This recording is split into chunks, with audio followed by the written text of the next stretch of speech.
আহারে পদ্মার মধ্যে কি লাগে গেছে? তুই তো প্রসাব করে গেছ পদ্মার ভিতরে। হ্যাঁ, নিজের প্রসাব নিজেই শুনতাছস?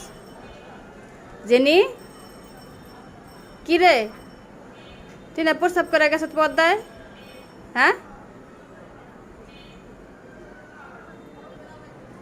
আয় না আয়, আবার বাইরে দেখার কি হয়েছে?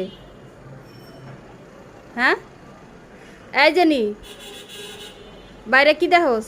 অনেক কেউ আছে? হ্যাঁ, ওই মায়া বিড়ালটা আছে? তুই যারা দেখো জেনে বইয়া বইয়া। হ্যাঁ, তোর প্রেমিকা কই? এ রে, প্রেমিকারা দেখতাছে।